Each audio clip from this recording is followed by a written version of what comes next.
In the 13th century, Genghis Khan embarked on a mission to take over Eurasia, swiftly conquering countries and drawing them into his expanding Mongol Empire. With his vast armies, he became almost unstoppable. But legend has it that there was one obstacle that even the impressive Khan couldn't overcome: a towering wall of ice grown by locals across a mountain pass to stop the Khan's armies from invading their territory.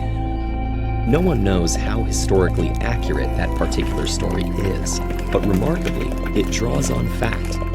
For centuries, in the Karakoram and Himalayan mountain ranges, people have been growing glaciers and using these homemade bodies of ice as sources of drinking water and irrigation for their crops.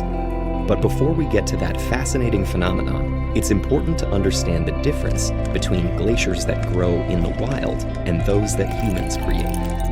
In the wild, glaciers require three conditions to grow: snowfall, cold temperatures, and time. First, a great deal of snow falls and accumulates. Cold temperatures then ensure that the stacked up snow persists throughout the winter, spring, summer, and fall. Over the following years, decades, and centuries, the pressure of the accumulated snow transforms layers into highly compacted glacial ice. Artificially growing a glacier, however, is completely different. At the confluence of three great mountain ranges, the Himalayas, Karakoram, and Hindu Kush, some local cultures have believed for centuries that glaciers are alive.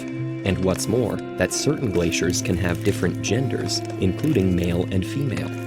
Local glacier growers breed new glaciers by grafting together or marrying fragments of ice from male and female glaciers, then covering them with charcoal, wheat husks, cloths, or willow branches so they can reproduce. Under their protective coverings, these glacierettes transform into fully active glaciers that grow each year with additional snowfall. Those then serve as lasting reserves of water that farmers can use to irrigate their crops. These practices have spread to other cultures where people are creating their own versions of glaciers and applying them to solve serious modern challenges around water supplies. Take Ladakh, a high-altitude desert region in northern India. It sits in the rain shadow of the Himalayas and receives on average fewer than 10 centimeters of rain per year. As local glaciers shrink because of climate change, regional water scarcity is increasing. And so, local people have started growing their own glaciers as insurance against this uncertainty. These glaciers come in two types: horizontal and vertical. Horizontal glaciers are formed when farmers redirect glacier meltwater into channels and pipes, then carefully siphon it off into a series of basins made from stones and earth.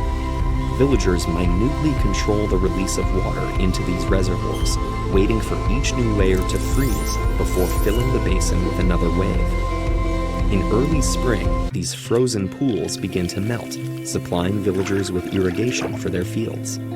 Local people make vertical glaciers using the meltwater from already existing glaciers high above their villages. The meltwater enters channels that run downhill, flowing until it reaches a crop site where it bursts forth from a pipe pointing straight into the air.